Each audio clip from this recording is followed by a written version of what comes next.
Hello friends, जय माता दी। स्वागत है आप सभी का पूजा डागर जी की क्लास में।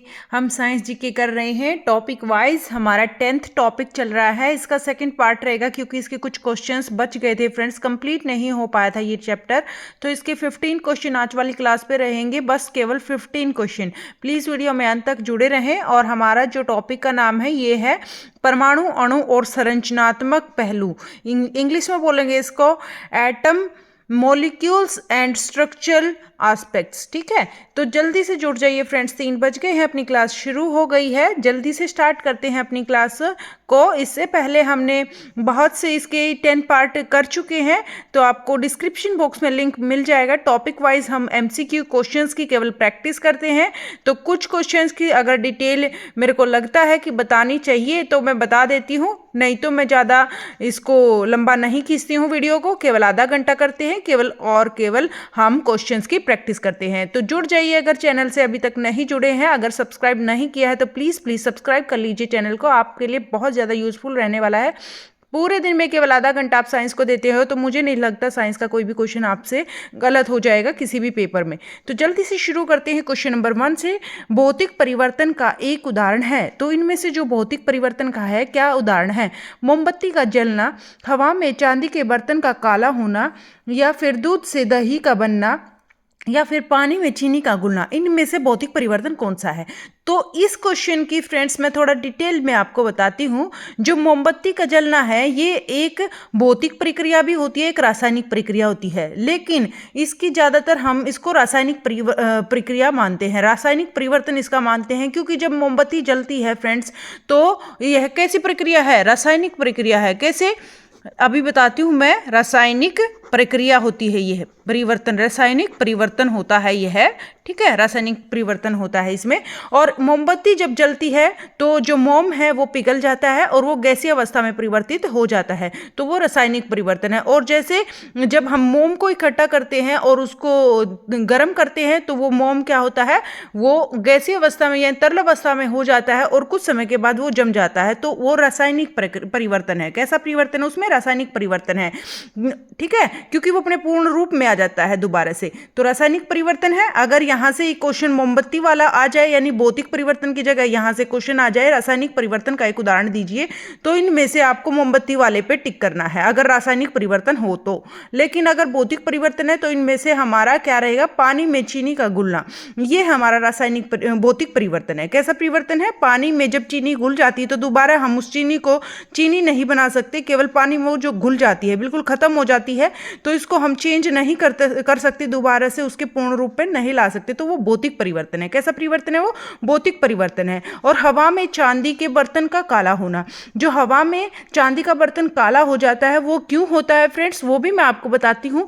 जो चांदी है वो काली हो जाती है हवा में, जब आती है हवा के संपर्क में चांदी जो है काली हो जाती है, क्योंकि चांदी वातावरण में मौजूद सल्फर के साथ, चांदी है वातावरण में जो मौजूद है सल्फर उसके साथ प्रतिक्रिया करती है और फिर सल्फर जो है सिल्वर सल्फाइड बनाती है। किसके साथ प्रतिक्रिया करती है? सल्फर के साथ प्रतिक्रिया करती है। सल्फर के साथ क्या करती है? प्रतिक्रिया करती है। और इसके साथ प्रक्रिया करने के बाद ही वह किस चीज़ में बनाती है? उसको बनाती है सिल्वर सल्फाइड में बदल देती है, सिल्वर सल्फाइड में बदल देती है। और जो ये सिल्वर सल्फाइड होता है ना फ्रेंड्स, ये बर्तन के ऊपर जम जाता है एक परत के रूप में, इसीलिए जो चांदी है हमें काली दिखाई देती है। तो सल्फर के जो है प्रतिक्रिया होती है, हवा में जो सल्फर मौजूद होता है उसके साथ प्रतिक्रिया होती है, इसीलिए जो सिल्वर सल्फाइड में बदल जाता है यह, और यह जो चांदी के ऊपर जम जाता है और चांदी हमें काली दिखाई देने लगती है। और दूध से दही का बनना, यह कौन सी प्रक्रिया है फ्रेंड्स? इसमें क्या होता है? यह एक लैक्टिक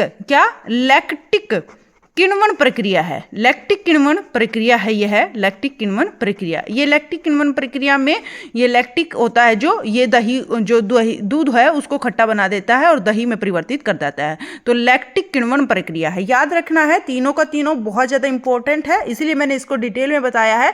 मोमबत्ती का जलना एक रासायनिक परिवर्तन है, क्योंकि जो मोम है वो हवा में जो है उड़ जाता है और गैसीय परिवर्तन हो जाता है मोम का। लेकिन अगर जब मोम को गर्म करते डालते हैं और तो वो ठंडा होता है, तो दोबारा से वह अपनी ठोस अवस्था में आ जाता है। और हवा में जब चांदी के बर्तन काले हो जाते हैं, वो क्यों होता है? क्योंकि सल्फर के प्रतिक्रिया के साथ जो सल्फर सिल्वर सल्फाइड में बदल जाता है, और जो ये सिल्वर सल्फाइड की परत होती है चांदी के ऊपर जम जाती है, इसलिए चांदी काली दिखाई देती है।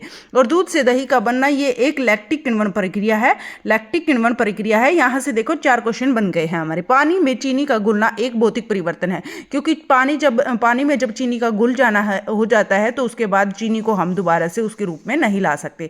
तो ये हो गया अपना फर्स्ट क्वेश्चन फ्रेंड्स। में हम डिटेल में नहीं करते हैं, केवल और केवल ये मुझे इंपॉर्टेंट लगा। यहाँ से कई सारे क्वेश्चंस बन सकते हैं, और यहाँ से फ्रेंड्स आपका कंसेप्ट क्लियर हो जाएगा कि भौतिक परिवर्तन क्या होता है, रासायनिक परिवर्तन क्या होता है, और लैक्टिक किण्वन प्रक्रिया क्या होती है।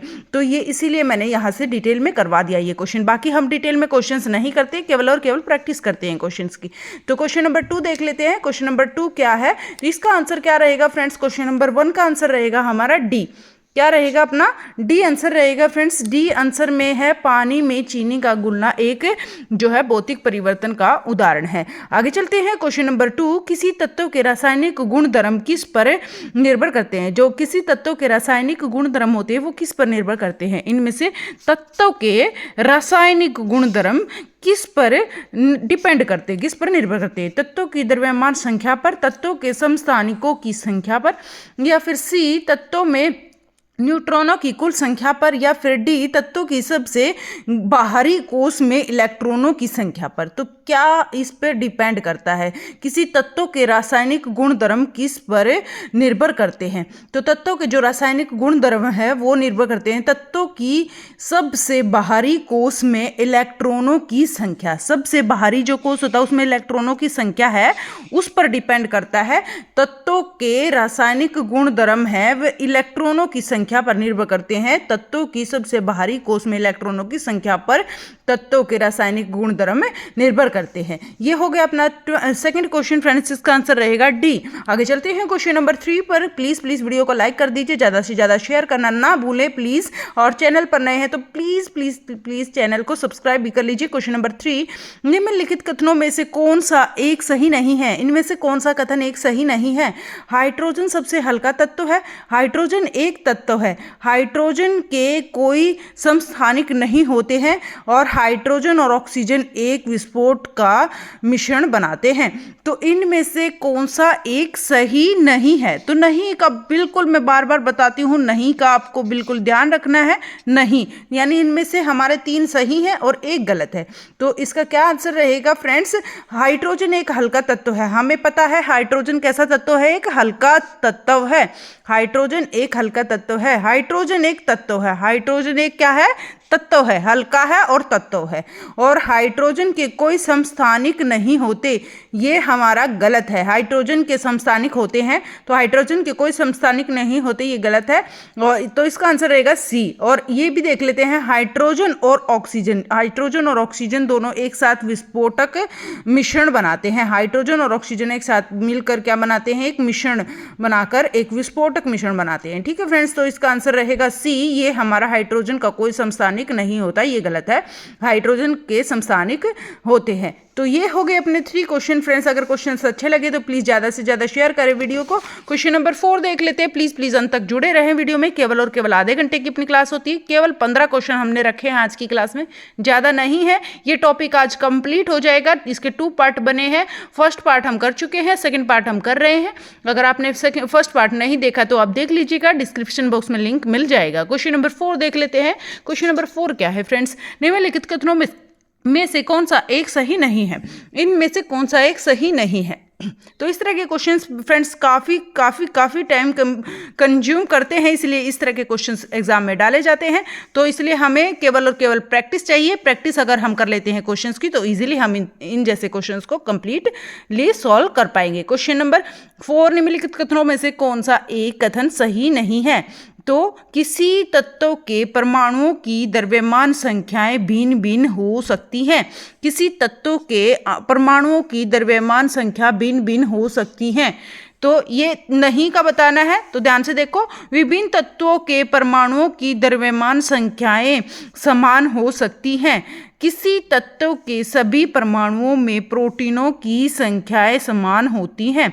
या फिर डी, किसी तत्व के सभी परमाणुओं में न्यूट्रॉनों की संख्या सदैव समान होगी। तो इसका क्या आंसर रहेगा फ्रेंड्स? इसका आंसर रहेगा कि किसी तत्व के सभी परमाणुओं में न्यूट्रॉनों की संख्या सदैव समान रहेगी। तो जो न्यूट्रॉन होते हैं फ्रेंड्स, वो सदैव समान नहीं रहते हैं। तो ये इसका आंसर रहेगा डी, यह नहीं आएगा। किसी तत्व के सभी परमाणुओं में न्यूट्रॉनों की संख्या सदैव समान होगी, ये हमारा गलत है, क्योंकि यहाँ पर होना चाहिए था किसी तत्व के सभी परमाणुओं में न्यूट्रॉनों की संख्या भिन्न भिन्न होती है। तो यहाँ पर ये होता, और जो है ऊपर वाले सारे हमारे सही हैं। सही वाले एक बार और रिपीट हम करते हैं, एक बार और देख लेते हैं, क्योंकि हमें कंसेप्ट क्लियर करना होता है कि जो परमाणु है, परमाणुओं के बारे में क्या दिया हुआ है, परमाणुओं की द्रव्यमान संख्या के बारे में क्या दिया गया है। तो देख लेते हैं, किसी तत्व के परमाणुओं की द्रव्यमान संख्याएं भिन्न भिन्न हो सकती हैं। तो जो द्रव्यमान की संख्याएं होती हैं वो भिन्न भिन्न हो सकती हैं, ठीक है, वो भिन्न भिन्न हो सकती है। परमाणु की द्रव्यमान संख्याएं भिन्न भिन्न हो सकती हैं, और भिन्न तत्वों के परमाणुओं की द्रव्यमान संख्याएं समान हो सकती हैं। और जो तत्व भिन्न होंगे तो उसकी जो परमाणु की द्रव्यमान संख्याएं हैं वो समान हो सकती हैं। अगर तत्व भिन्न होंगे तो परमाणु की द्रव्यमान संख्याएं समान हो सकती हैं। तो किसी तत्व के सभी परमाणुओं में प्रोटोनों की जो है संख्या समान होती है। जो किसी भी तत्व में सभी परमाणुओं में प्रोटोनों की संख्या समान होती है। तो प्रोटॉन हमारे समान हो सकते हैं, लेकिन न्यूट्रॉन सदैव समान नहीं हो सकते। तो यहाँ से बिल्कुल आपको ध्यान रखना है। तो परमाणुओं की द्रव्यमान संख्या के बारे में क्या दिया गया है? परमाणुओं की द्रव्यमान संख्या के बारे में दिया गया है कि किसी तत्व के परमाणु की द्रव्यमान संख्या भिन्न भिन्न हो सकती है, और विभिन्न तत्वों में जब परमाणुओं की द्रव्यमान की संख्याएं जो है वो समान हो सकती है, और किसी तत्व के सभी परमाणुओं में प्रोटॉनों की संख्या समान होगी, ठीक है, प्रोटॉनों की संख्या समान होगी। किसी तत्व के सभी परमाणुओं के न्यूट्रॉनों की संख्या सदैव समान होगी, ये ऐसा नहीं हो सकता, सदैव समान नहीं रह सकती, न्यूट्रॉन प्रोटॉन हो सकते हैं समान। आगे चलते हैं, क्वेश्चन नंबर 5 देख लेते हैं फ्रेंड्स। क्वेश्चन नंबर 5 क्या है? किसी नाभिक के, आई होप आपको क्वेश्चन समझ में आ रहे होंगे, आपके कंसेप्ट क्लियर हो रहे होंगे, तो इसीलिए मैं दो बार इसको क्वेश्चन को अच्छे से रिपीट कर देती हूँ। क्वेश्चन नंबर 5, किसी नाभिक के गामाशय में क्या होता है? जो किसी नाभिक जो होता है उसके गामाशय में क्या होता है? क्या होता है उसके गामाशय में? तो क्या होता है देख लेते हैं। नाभिक की द्रव्यमान संख्याएं नहीं बदलती हैं, जबकि उसका परमाणु क्रमांक बदलता है, ठीक है। नाभिक की द्रव्यमान संख्याएं बदलती हैं, जबकि उसका परमाणु क्रमांक नहीं बदलता है।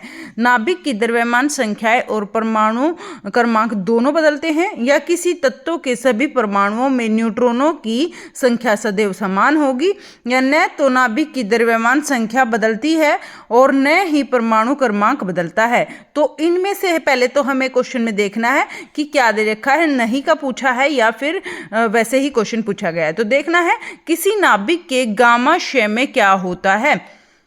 तो ये फ्रेंड्स मोस्ट इंपॉर्टेंट क्वेश्चन बन गया। यहाँ से इस क्वेश्चन का कंसेप्ट बहुत अच्छे से आपको क्लियर होगा, क्योंकि इसकी डेफिनेशन टाइप इसमें दे रखी है। किसी नाभिक के गामाशय में क्या होता है? किसी नाभिक के गामाशय में होता है, न तो नाभिक की द्रव्यमान संख्या बदलती है, न ही परमाणु क्रमांक बदलता है। तो इसका आंसर रहेगा ई। ना तो नाभिक की जो नाभिक होता है, ना तो उसकी द्रव्यमान संख्या बदलती है और ना ही उसका परमाणु क्रमांक बदलता है, दोनों सेम रहते हैं। याद रखना है नाभिक के गामाशय में क्या होता है। नाभिक के गामाशय में न तो द्रव्यमान की संख्या बदलती है, न ही परमाणु क्रमांक बदलता है। ओके, सेम टू सेम रहता है। ये आपको याद रखना है क्वेश्चन नंबर 5 के बारे में। किसी नाभिक के गामाशय में क्या होता है, न तो नाभिक की द्रव्यमान संख्या बदलती है, न परमाणु क्रमांक बदलता है। आगे चलते हैं क्वेश्चन नंबर 6 पर। प्लीज अंत तक जुड़े रहें वीडियो में। केवल 15 क्वेश्चन है हमारे आज की क्लास में।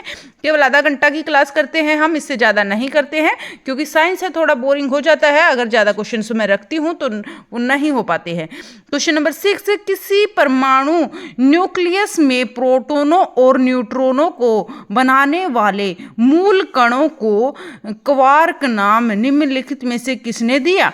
जो क्वार्क नाम है यह दिया गया, किस चीज को दिया गया? किसी परमाणु न्यूक्लियस में किसी परमाणु न्यूक्लियस में, किसमें, परमाणु न्यूक्लियस में प्रोटॉनों और न्यूट्रॉनों को बनाने वाले मूल कणों को, जो ये मूल होते हैं, प्रोटॉन और न्यूट्रॉन को बनाने वाले मूल कण होते हैं, उसको क्वार्क नाम दिया गया। निम्नलिखित में से किसने दिया यह नाम? मुर्रे गेल-मन ने, रिचर्ड फाइनमैन ने, या फिर एल्बर्ट आइंस्टाइन ने, या फिर नील्स बोर ने? तो क्या रहेगा इसका आंसर? क्वेश्चन नंबर 6 का क्या आंसर रहेगा फ्रेंड्स? इसका आंसर रहेगा मुर्रे गेल मन ने। ठीक है, मुर्रे गेल मन ने इसको दिया है। ठीक है, देख लेते हैं। किसी परमाणु न्यूक्लियस में जो प्रोटॉन होते हैं और न्यूट्रॉन होते हैं, उनको बनाने वाले मूल कण, प्रोटॉन न्यूट्रॉन को बनाने वाले मूल कण को क्वार्क नाम दिया गया। यह दिया गया मुर्रे गेल मन के द्वारा यह दिया गया। क्वेश्चन नंबर 7 देख लेते हैं। तत्व दिए हुए हैं, तत्व FCl, Br और I के इलेक्ट्रॉन बंधुता का क्रम होगा। तो इनका क्रम बनाना है, इनका क्रम इनमें से कौन सा सही होगा? इस तरह के क्वेश्चंस भी एग्जाम में पूछ लिए जाते हैं फ्रेंड्स, तो इसलिए मैंने रखा है। इसको डिटेल में नहीं करेंगे, बस केवल और केवल ऑप्शंस की हेल्प से इसको करेक्ट करेंगे। तो इसका क्या रहेगा आंसर? इसका आंसर रहेगा, सबसे पहले नंबर पे मैं सीधा ही आंसर बना देती हूँ, आपको पजल होने की जरूरत नहीं है। तत्व दे रखे हैं FCl, Br और I के इलेक्ट्रॉन बंधुता का क्रम होगा। इनमें से कौन सा क्रम होगा? सबसे पहले आएगा हमारा Cl, फिर आएगा F, फिर आएगा Br, फिर आएगा I। तो Cl, F और Br और I सबसे बाद में आएगा। याद रखना है, Cl, F, Br, I, ये इसका बनेगा क्रमांक। ठीक है, क्रम बनेगा इस तरह से, Cl, F, Br, I। आगे चलते हैं क्वेश्चन नंबर 8 पर। क्वेश्चन नंबर 8 क्या है? दो तत्व कैल्शियम परमाणु क्रमांक 20 और आर्गन परमाणु क्रमांक 18। तो ये जो परमाणु क्रमांक दे रखे हैं, ये भी आपको याद रखने हैं। इस तरह के क्वेश्चंस भी आपके एग्जाम में पूछे जा सकते हैं। दो तत्व, कौन से दो तत्व? कैल्शियम और आर्गन, दो तत्व हैं। और दो तत्व, कैल्शियम जो है परमाणु क्रमांक होता है कैल्शियम का 20, और जो है आर्गन का परमाणु क्रमांक होता है 18। दोनों तत्वों की द्रव्यमान संख्या है 40। दोनों तत्वों की द्रव्यमान संख्या कितनी है? 40 है। ऐसे तत्वों को क्या कहते हैं? ऐसे तत्व होते हैं जो, उनको क्या कहते हैं? उनको कहते हैं सम आयतनिक। ठीक है, सम आयतनिक और बी सम न्यूट्रिक, सम न्यूट्रॉनिक और समबारिक और समस्थानिक।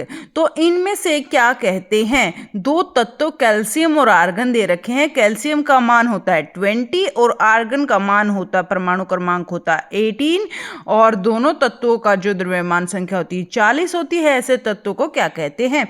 तो क्वेश्चन नंबर 8 का आंसर क्या रहेगा? इसका आंसर रहेगा समबारिक कहते हैं। क्या कहते हैं इनको? समबारिक कहते हैं। क्या कहते हैं? समबारिक कहते हैं।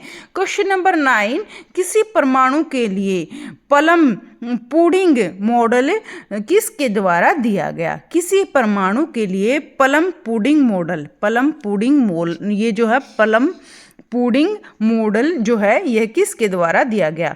रॉबर्ट बॉयल के द्वारा, या फिर बी एंटोनी लावोइजर के द्वारा, या फिर सी अर्नेस्ट रदरफोर्ड के द्वारा, या फिर डी जे थॉमसन के द्वारा। तो क्या रहेगा इसका आंसर? किसी परमाणु के लिए पलम पुडिंग मॉडल किसके द्वारा दिया गया? पलम पुडिंग मॉडल किसके द्वारा दिया गया? यह दिया गया जे थॉमसन के द्वारा। किसके द्वारा दिया गया? जे थॉमसन के द्वारा यह दिया गया। याद रखना है, जे थॉमसन के द्वारा यह दिया गया। ठीक है, किसी परमाणु के लिए प्लम पुडिंग मॉडल है, यह जे थॉमसन के द्वारा दिया गया। याद रखना है। 9 क्वेश्चन अपने हो चुके हैं फ्रेंड्स, केवल और केवल हमारे 6 क्वेश्चन बचे हैं।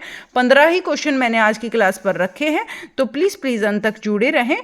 बहुत ही ज़्यादा इंपॉर्टेंट क्वेश्चंस हमारे पेंडिंग रहते थे, तो ये आज हम कर रहे हैं। इससे पहले वाले पार्ट्स भी आप देख लीजिएगा, आपके लिए बहुत ज़्यादा यूजफुल रहेंगे।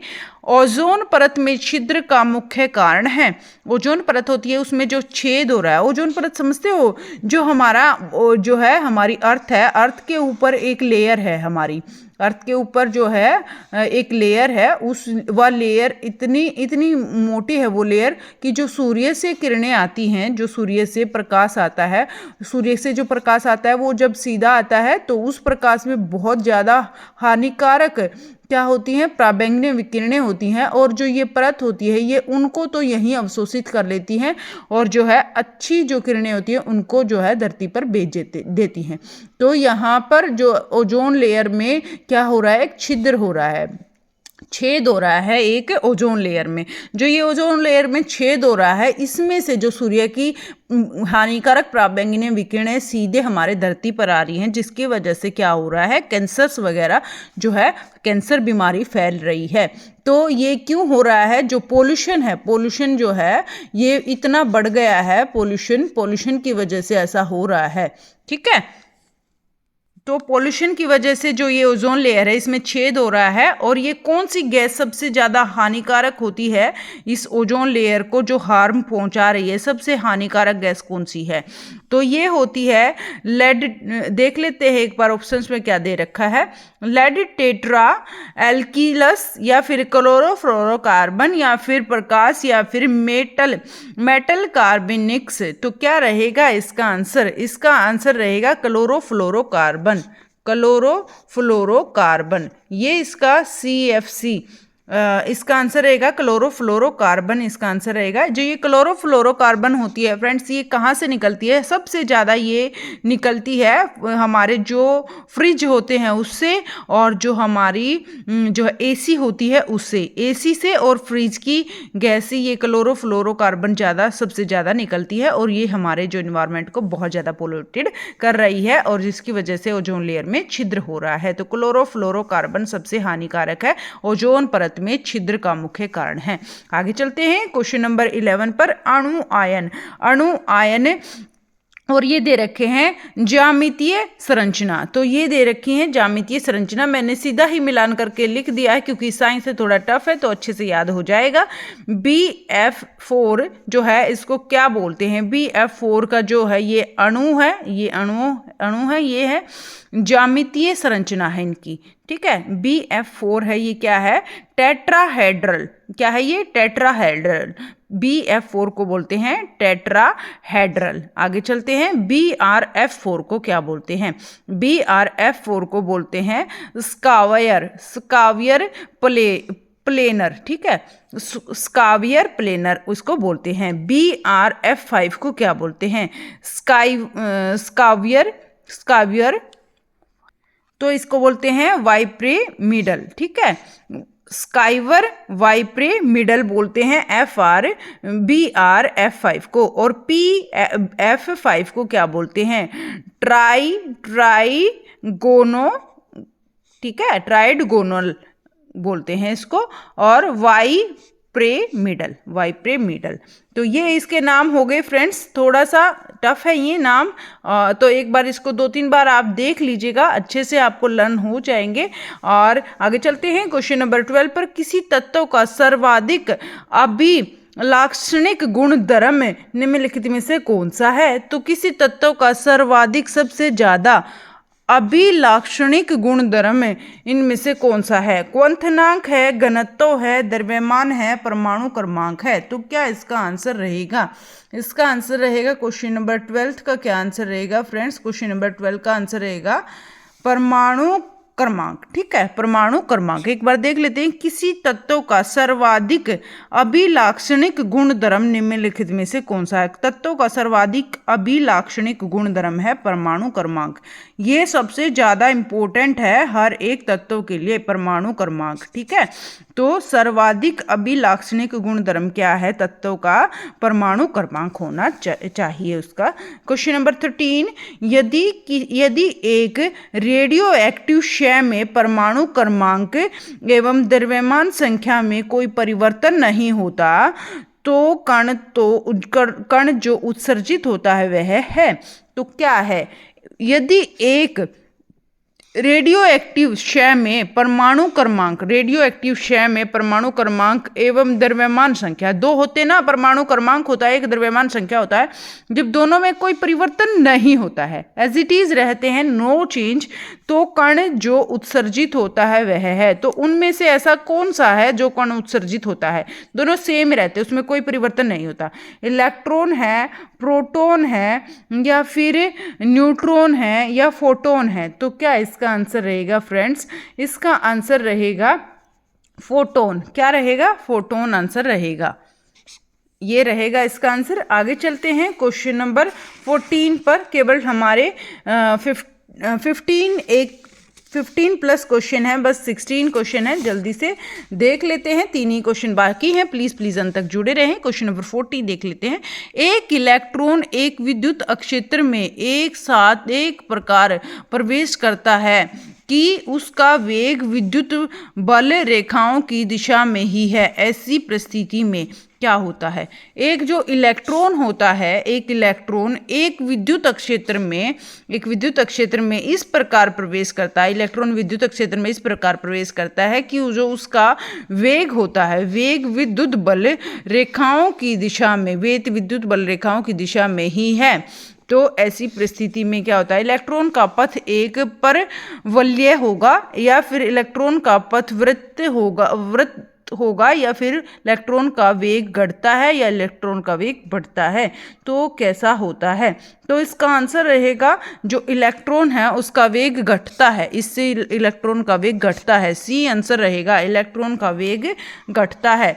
एक इलेक्ट्रॉन एक विद्युत क्षेत्र में इलेक्ट्रॉन इस प्रकार प्रवेश करता है कि उसका जो वेग होता है वो विद्युत बल रेखाओं की दिशा में ही है, विद्युत बल रेखाओं की दिशा में ही है वेग। तो ऐसी परिस्थिति में क्या होगा? उसका बल कम लगेगा तो इलेक्ट्रॉन का वेग घट जाएगा। ठीक है, उसका वेग घट जाएगा। ठीक है फ्रेंड्स, आगे चलते हैं। क्वेश्चन नंबर 15 क्वेश्चन क्या है? यूरेनियम के किस समस्थानिक का प्रयोग परमाणु बम में किया जाता है? तो इनमें से यूरेनियम के किस समस्थानिक का प्रयोग परमाणु बम में किया जाता है? तो इनमें से किसका परमाणु बम में प्रयोग किया जाता है?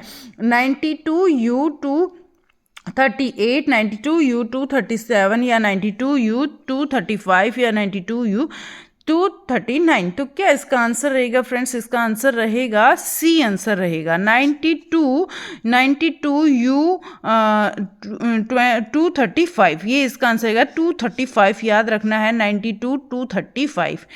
235 इसका याद रखना है। आगे चलते हैं। Question number 16 last and final question हमारा बचा हुआ है। प्लीज वीडियो को लाइक करना ना भूलें, शेयर करना ना भूलें, और सब्सक्राइब भी करना ना भूलें प्लीज। क्वेश्चन नंबर 16, निम्नलिखित युग्मों से कौन सा एक कण प्रति कण युग्म है? तो इसमें प्रोटॉन है, न्यूट्रॉन, इलेक्ट्रॉन है, पॉजिट्रॉन, फोटोन है, इलेक्ट्रॉन, न्यूट्रॉन है, न्यूट्रोनो। ये क्या रहेगा? इसमें से कौन सा एक कण प्रति कण युग्म है? कौन सा एक कण प्रति कण युग्म है? तो क्या रहेगा 16 का आंसर? इसका आंसर रहेगा इलेक्ट्रॉन।